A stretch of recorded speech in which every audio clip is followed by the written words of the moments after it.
Let's return to This Week in America. Here's your host, Rick Bratton.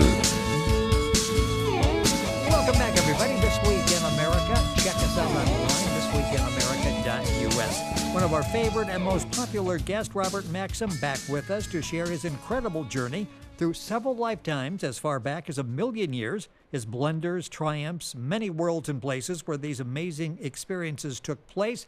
And he writes about those in his Legacy book series. Robert experienced several sleep time visits to other worlds as a child, witnessed countless alien craft. These experiences continue to date in both wake and sleep states. He studied concert piano at age 3, changed his calling to science following his visionary experiences. The book series is a culmination of these experiences shared with the world for the first time. It's the Legacy series. And if you're a frequent listener of the program, you know that Robert comes on. We take your questions. So as we're talking about things tonight, if you have questions, I'll tell you how you can get those to Robert, and we'll talk about those on a future program. Robert, welcome back to the program. It's been way too long here. A couple of weeks. We're back together again. Thank you for being with us. It sure has been. I'm glad to be back. Robert has been extremely busy professionally, and he's got a big event coming up in Las Vegas that we'll be talking about in the program today. Let's jump right into questions. We got a bunch of them we're going to get through during the course of the program tonight. This one is interesting. They're all interesting. This one particularly because we keep talking about religion on here and different denominations. The question is, do you need to be part of a certain faith or denomination? How important is that? Oh, well, belonging to a belief system is really no different than choosing political association.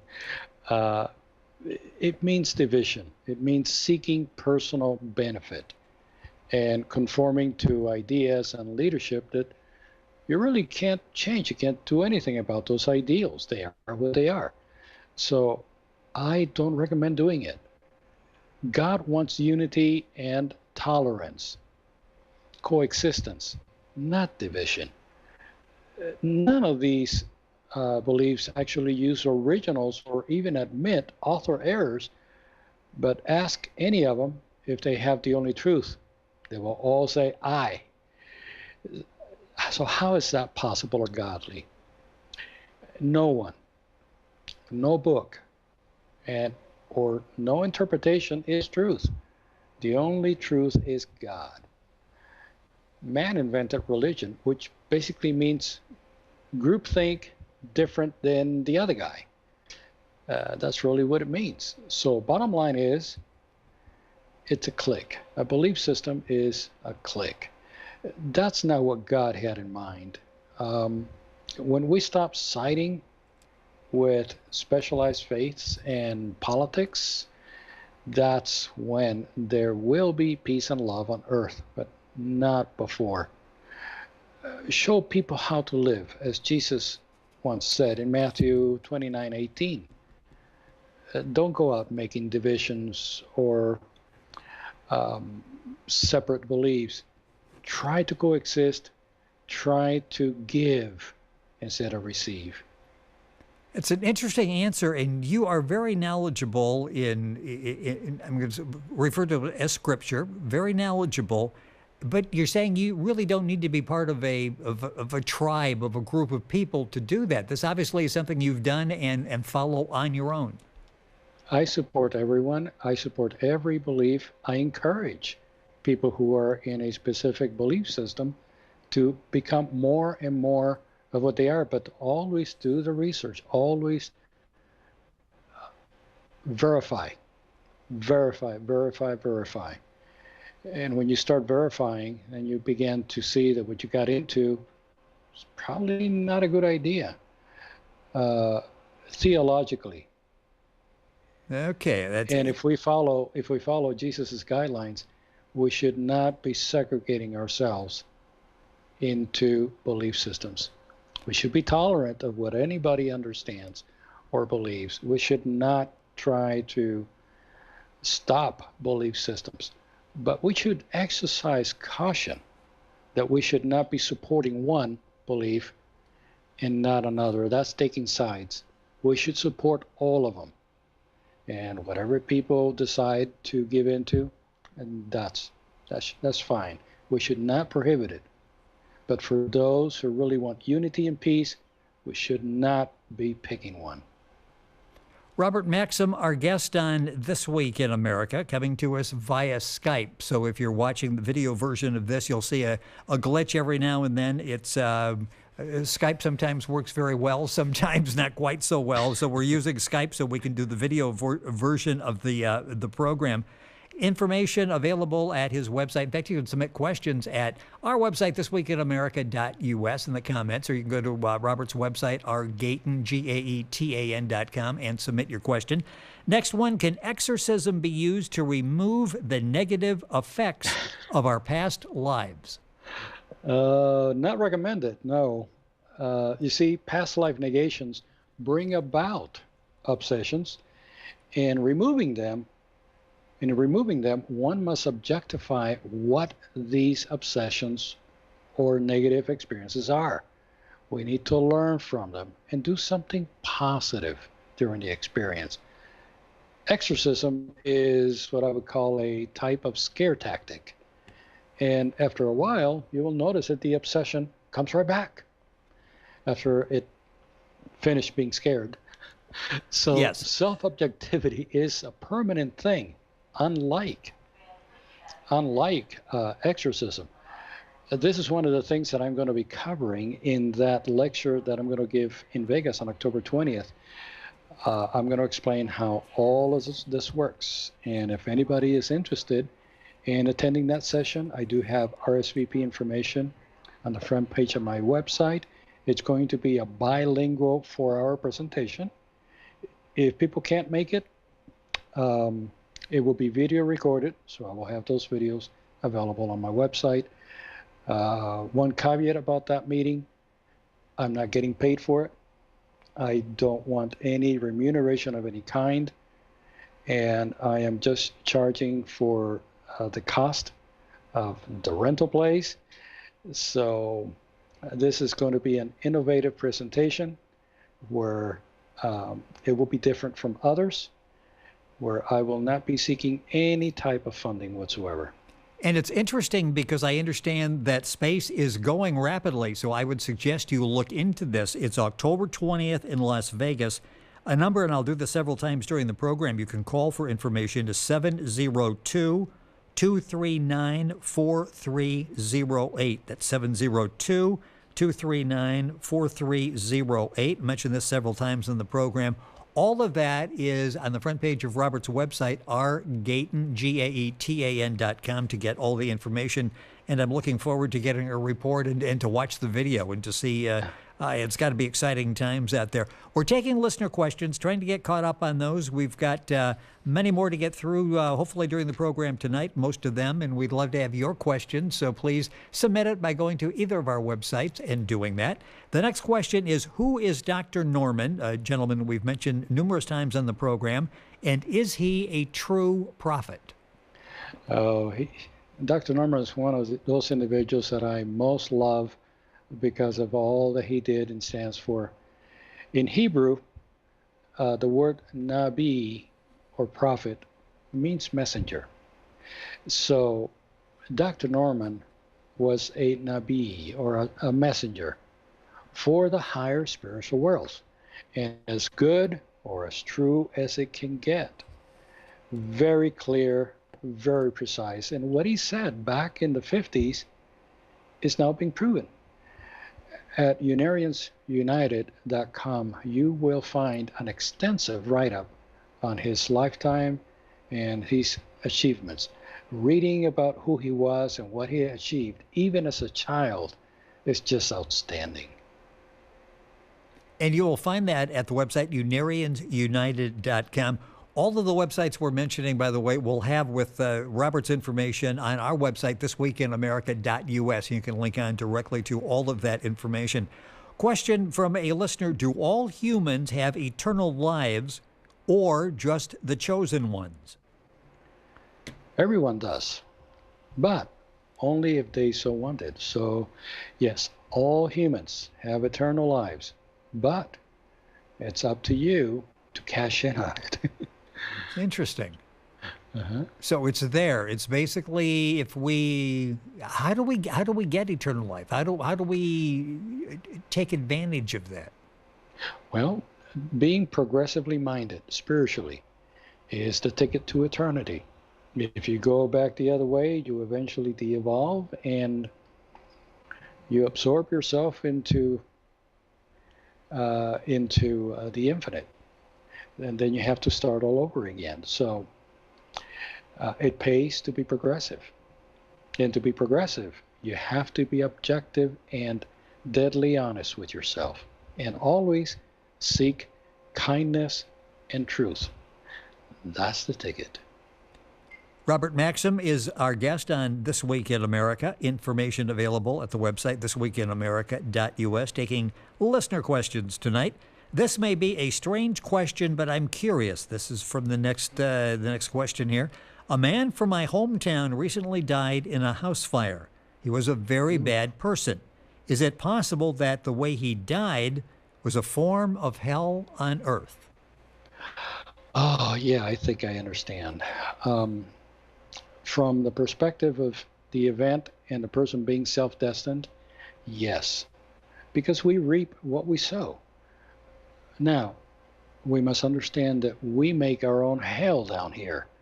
We do so over there, over here, anywhere that we go, we are making that hell, because it's not something that we're fabricating with our hands. It's something that we have in here, we have in the heart. So the heart is going to go with you wherever you go. Hell is going to follow us because it is in us. It's not outside of us. So if this person died in a house fire, well, his own actions made that happen. The fact that he acted unkindly or in ways that were, say, not very nice, well, that is part of the hell that he has in his own heart. And we all have that. We must understand that there's no such thing as good or bad. It's only what we conceive as being necessary to survive. There's a song that the Beatles wrote, and the lyrics went like, all you need is love. And eventually, love finds you because you need it. You can't live without it. And of course, when you have love, then you are being progressive. So it Hope that helps. Yes, that puts it all into terms that we can remember, and we'll be singing that song for the rest of the night. But the song really has a lot of meaning to it. So we appreciate that answer. Moving on to the next question: is there such a thing as time travel? Is that how you would describe your visits? Interesting question. Are your visits considered a form of time travel? Well, time travel is factual. And my visits, though, are time zoning events. Every molecule, every atom, any star system in the universe is on a different time zone. In other words, time travels a different speed, different sync point with ours. It's almost like a parallel universe. Difficult to describe, but that is not necessarily time travel. So when you consider a visit is being done into, say, a dimension that is in a different time zone. I may be going to Venus for a visitation, for example. Time there runs very fast compared to ours, but it could have been 200,000 years ago, or it could be 20,000 years in the future. The time relevance is completely different, and not something that I can change. But these are sync events with time zoning. And on my website, on the Science tab, I just wrote an article that describes time zoning. And if anyone is interested, should read up on it. It will answer a lot of questions. And like everything else, you break it down scientifically. This is not just theory you're throwing out there and hope that there's some validity to it. You actually have done the research. You are a scientist by training, so this is something that you put a lot of thought into, and you document that, and that's the Robert's website, Argaetan, RGAETAN.com. And again, if you can't remember that, you're traveling, whatever, just remember thisweekinamerica.us, and you can link on directly. Next question, what can we learn from Atlantis?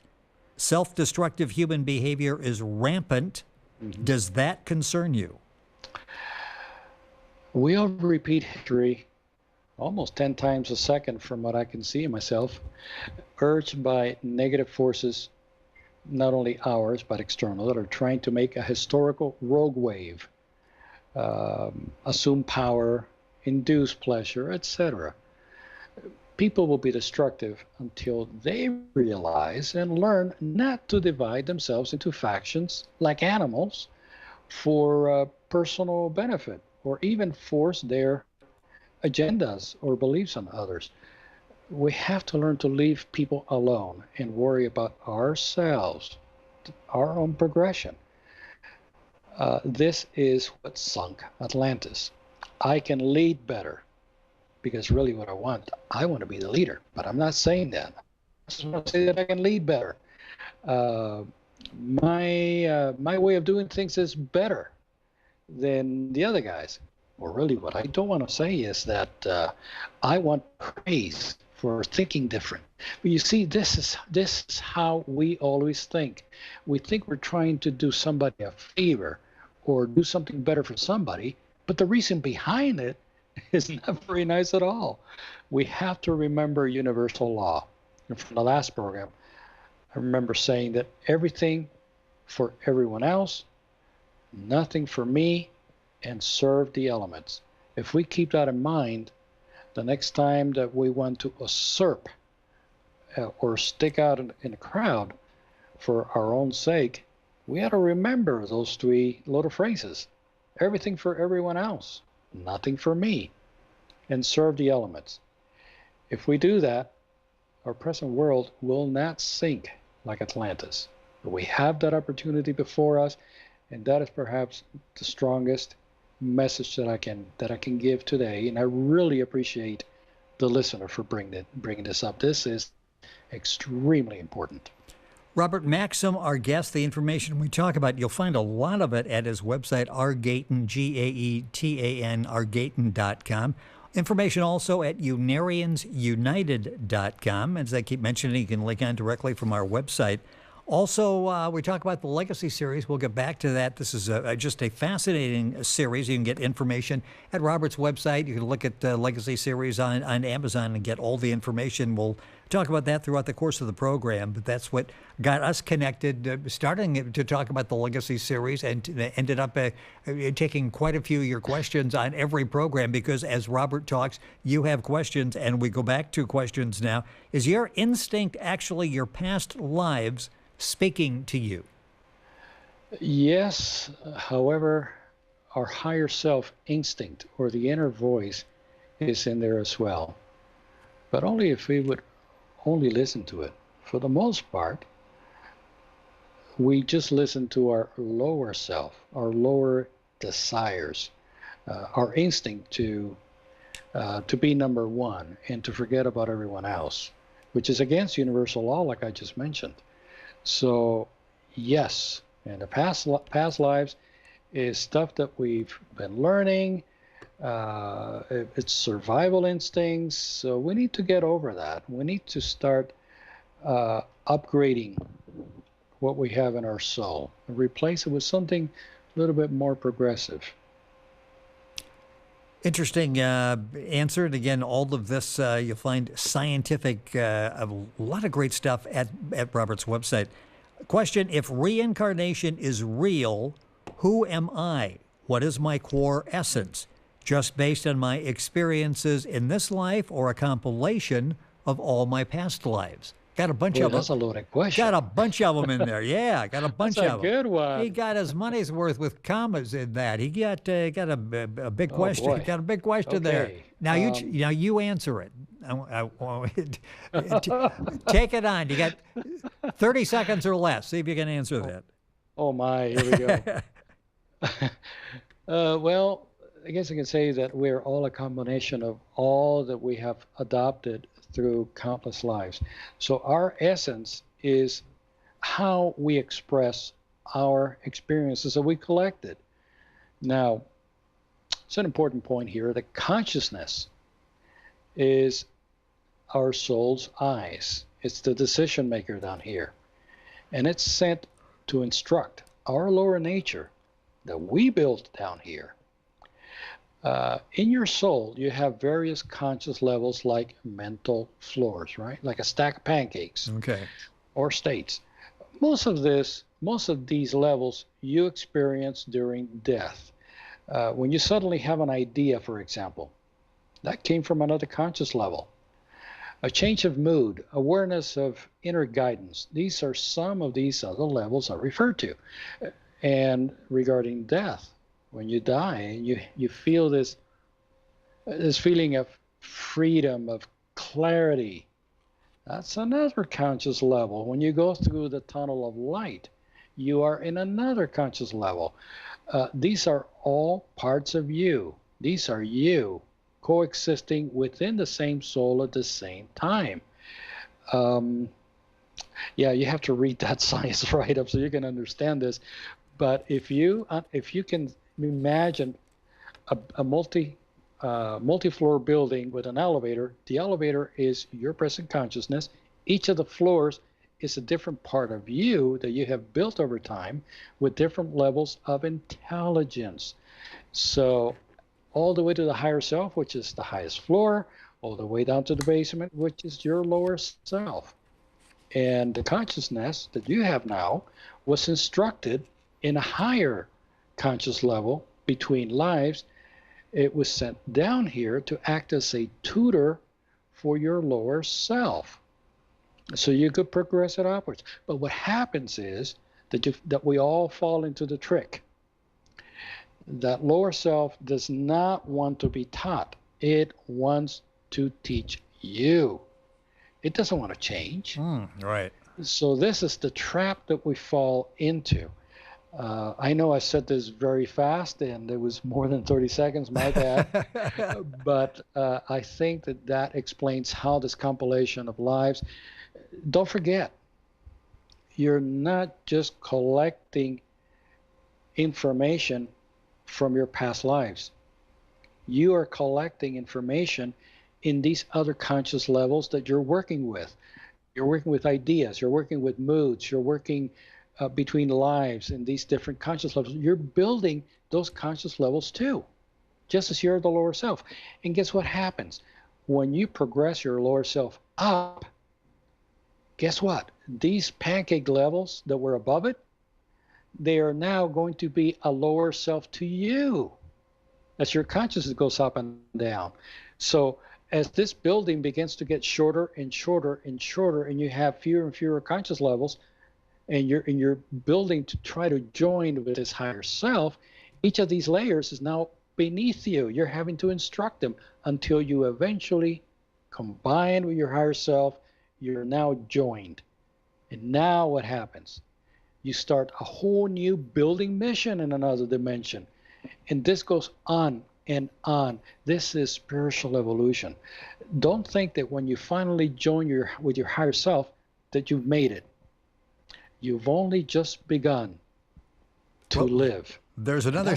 That's another song. Another song reference there. So we got the Beatles and the Carpenters that we're paying tribute to here on the program tonight. I think I just dated myself. I'm the one that threw out the Carpenters there, so I guess I did too. So I'm just I'm sort of Casey Kasem on the program here tonight. And there's another reference that young people won't catch on to what we're talking about. But the information in more detail at Robert's website are Gaetan, GAETAN.com. And once again, coming up the big conference in October in Las Vegas, October 20th to be exact.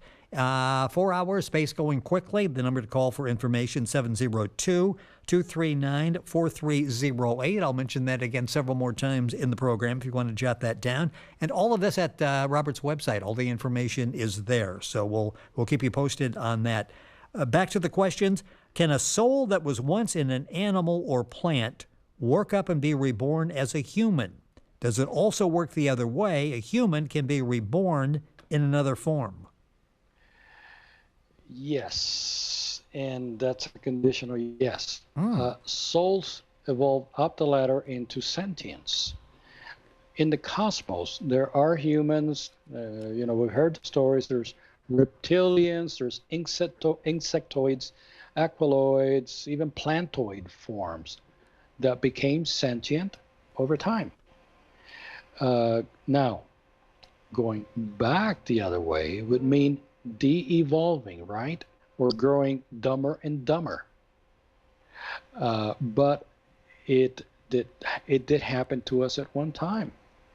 Look who we were in Lemuria, the mental state that we had gained, and in Atlantis, and compare who we are now. We're genetically deformed. We're irrational animals with all sorts of genetic diseases. We have all sorts of mental conditions that we don't even know how to deal with. Do you think that's how we were in Atlantis? No, we de-evolved ourselves by resorting to negative mental attitudes, abuse of our physical body and mind, going after negative desires and obsessions, letting the obsessive negative forces work with us instead of the higher brothers. Well, we just plunged down. So what's left is, we still look human, but we don't act human. We're abnormal when it comes to the rest of the universe. Now, if we keep this up and people's dreams of becoming ape-like, I'll tell you what, that's just around the corner. Wow. Stopping to absorb that. Robert Maxxim, our guest on the program. If you go to the website thisweekinamerica.us, you will find the other 38 episodes that we've had with Robert. You'll find those at YouTube as well. We encourage your questions. We're taking questions on the program once again today.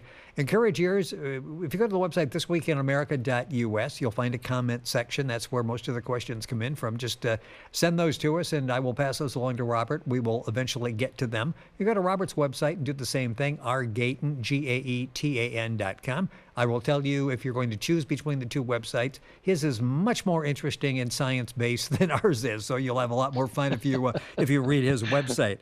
Back to the questions. And I've thought of this often, and this has come up several times before. Can you control your visits and visions? Is that something that you have a command over, or do they just happen? I wished, but no. I'm only a servant at my higher self's disposal. I do, and I go by what it says. I don't even wish to have control, because I know that for myself, that would be egotistical. So when the inklings come, when I'm going through some difficult times and the images come to me, when I'm working with another person and I see a past life relationship, or when I have a vision of another world, it is because my higher self said it was okay. It brought it to me.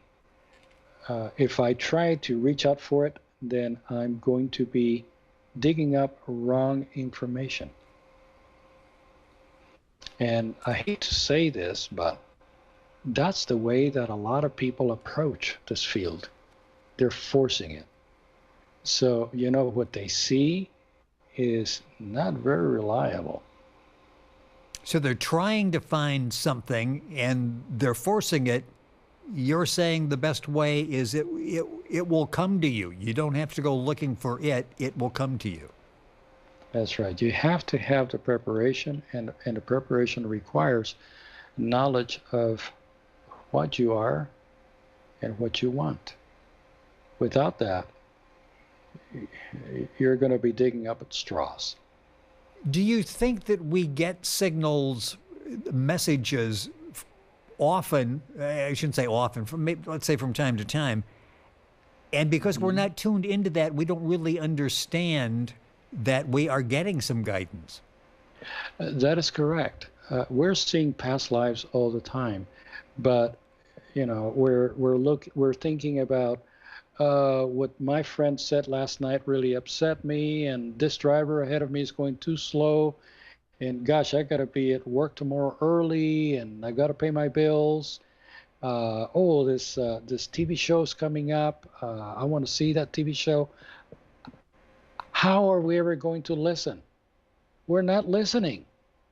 We're stuck in kind of like in bowling. We're going down the gutter. We're not mainstream. We're not clear. And a lot of visionaries, they are in that gutter. And the only thing they want fame. So they're going to invent things. We don't want to play invent. We want to be so honest. If we are not honest with ourselves for some time and begin to sift out all of these negative influences that we live from day to day, we're not going to be clear. We're not going to see the past. We will not have that contact that we seek. Robert Maxxim with us on This Week in America as we are taking your questions on the course of the program today. Information at the websites that I've mentioned. Next question, based on your visions and knowledge, can you see into the future? At times, not of my own choosing, but again, the will of the higher self.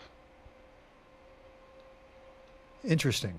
Yeah. I love the answers, and as you're listening, I'm sure you have your own questions, and please submit those. A lot of those, if you go and spend some time at Robert's website, you'll find the answers that are there scientifically backed. So go to the website, argaton.com.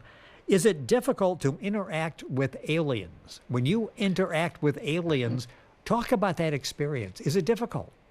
No, it shouldn't be. Let me put it that way. It's like talking to a brother or a sister. But our dishonesty and ego is what makes it difficult. Try holding a conversation with someone that's helplessly insane. That's us by comparison. Aliens would basically be the shrink trying to help you. Okay. Yeah. So that's why are we insane? Because we're polluted with everything that's going on in this world. We have to put it aside. It's the only way we're going to gain clarity. Argaton is the website to get all the information, RGAETAN.com. If you go to Unarians United, you'll find a lot of information there as well. And I keep mentioning that because I know a lot of you are listening and would like to get further information. Those are the sources that you should use. New question, is it possible we have a guardian angel, possibly from our past lives, that are watching out for us, maybe providing our gut feelings and reactions? Once again, a question talking about gut feelings, intuition, that type of thing. I guess for the first part of that, do we have a guardian angel? Does that exist? Is there such a thing? Well, yes. It's what I call the higher self. Everybody comes with one.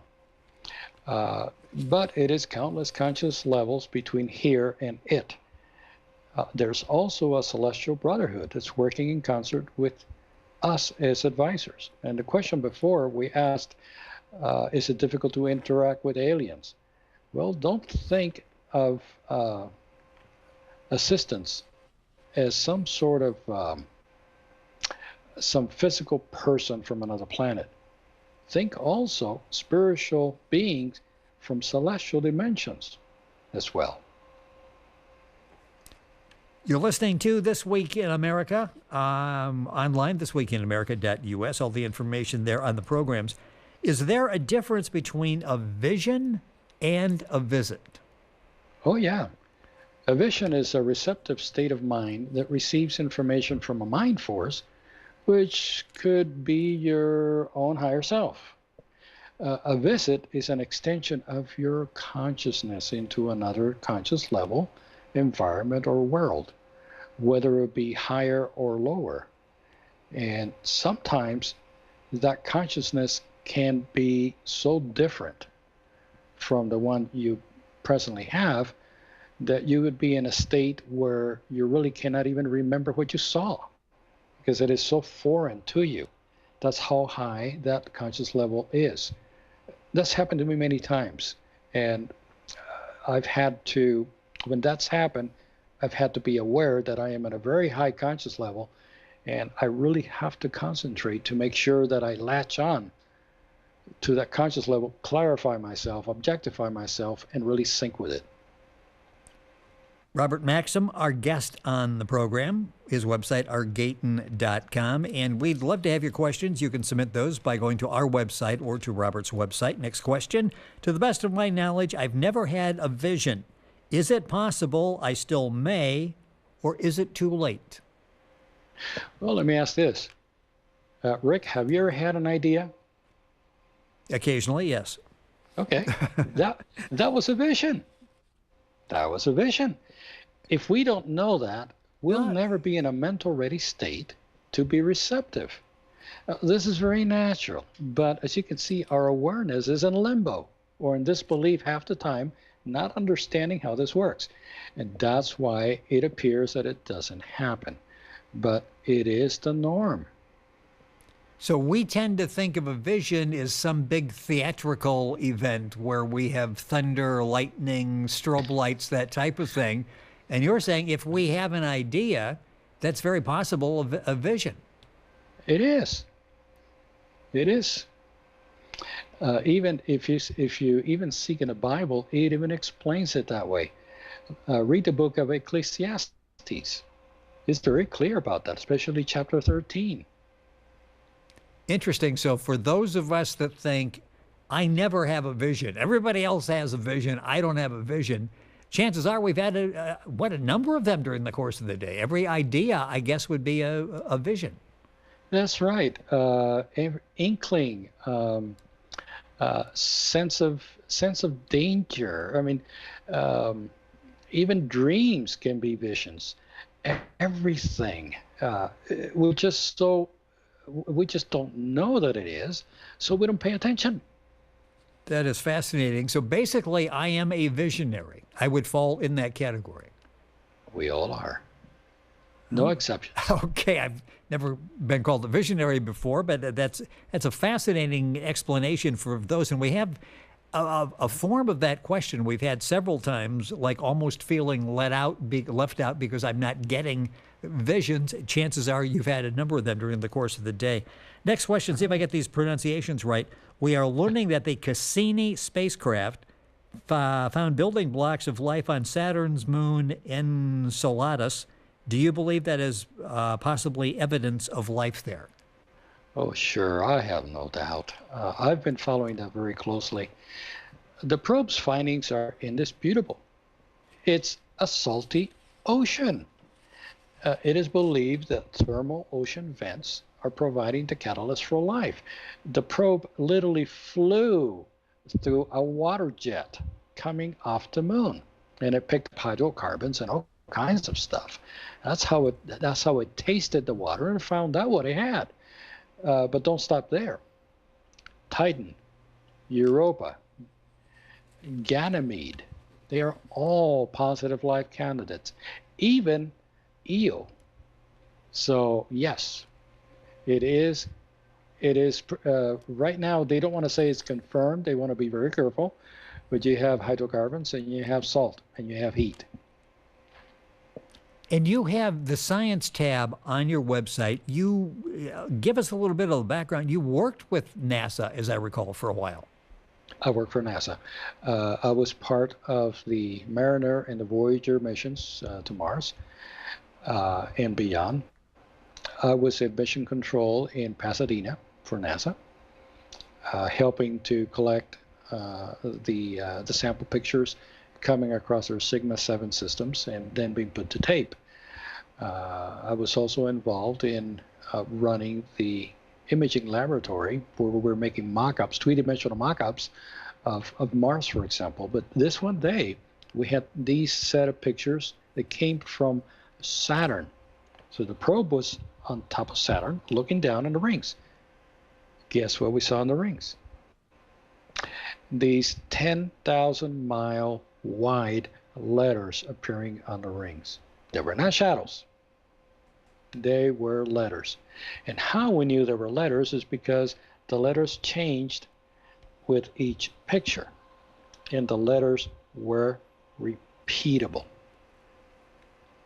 Now, we had a conference there at JPL. The news media was called. This was back in 81, 82 timeframe. We showed the pictures. Everybody was excited. There's life on Saturn. Somehow, that message was scrubbed from the news media. I have no idea by who. But just about every radio and TV station in LA was up there in Pasadena for this 1-hour presentation. And the message vanished. So you think it was intentionally suppressed? I believe so. It's part of you I didn't know. I knew you were with NASA, but you were right there on the ground level with a lot of this exploration that we talk about. And when you'll see pictures that Robert has, and these are pictures that he has verified. These are not pictures that have come out of the National Enquirer. These are pictures that he has verification for. And again, the website is rgatan, GATAN.com, and link on directly by going to our website. Question: occasionally I feel I've been somewhere before, although it's my first visit. I also meet people for the first time, but I have a feeling I know them. Could these be fleeting memories of past lives? In a way, they are. Maybe it's not the same place or the same person from the past, but there's enough similarity that can trigger a response. Psychologists think that deja vu is really a mental condition and you have to take pills. Nah, it's simply a state of nostalgia or reminder from a previous event. And you see, this deja vu, what this listener is talking about, is a vision. See, this is a vision. It's not quite well interpreted or interpolated in some ways, but it's there. It's trying to make its mark. So if the listeners would pay attention to that and realize this is not happening by accident, no, I don't need to take this pill to make me normal. No, you are normal the way you are. You just have to learn how to work with this thing and pay attention. And the more you pay attention, the clearer it's going to become. So we're back to that vision thing that really enters our lives a whole lot more, I think, than we ever realized. Fascinating discussions here tonight. Next question: how many life misconceptions are based on bad Bible translations?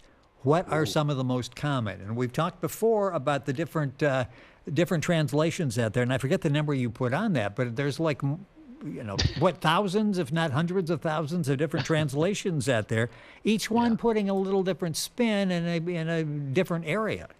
It's countless. There's at least, the last time I checked, there were 43,000 different Christian organizations throughout the world.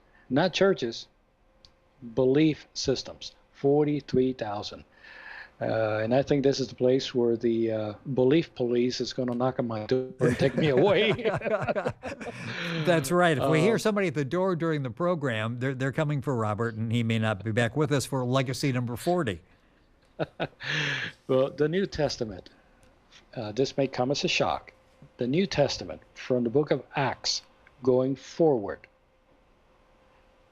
does not jive with the teachings of Jesus. I like to call it Paulinism.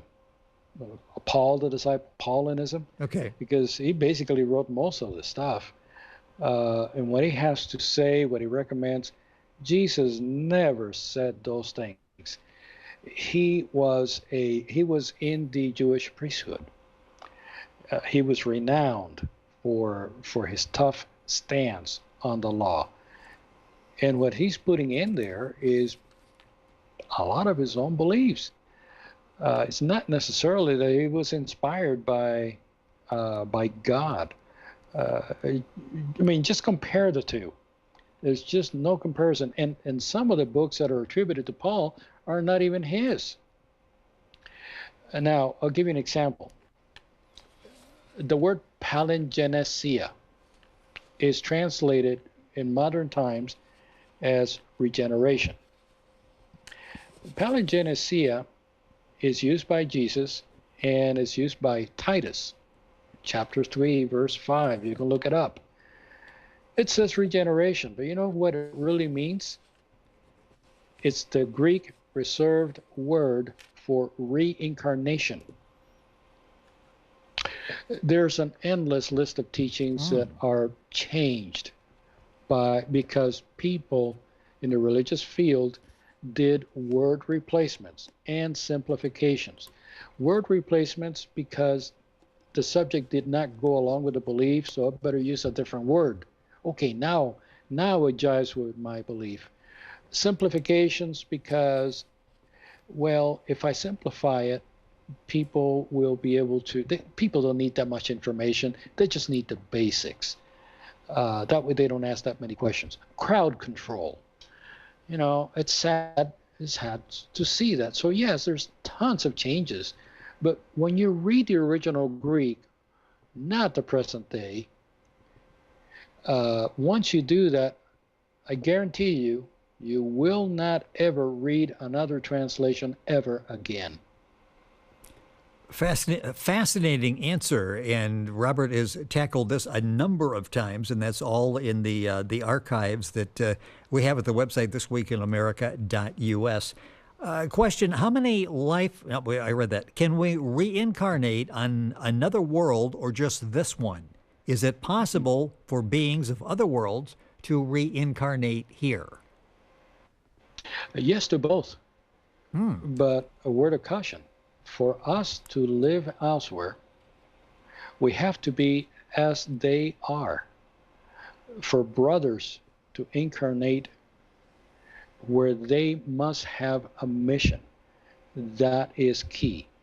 So there are developing beings that are born here to experience and overcome hell, in a matter of speaking.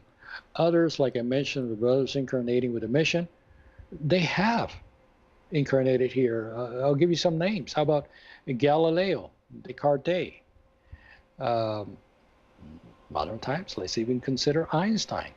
They were all brothers, and they volunteered to come here and help evolve us with mathematical, scientific, and even religious concepts to help steer us along in the right direction.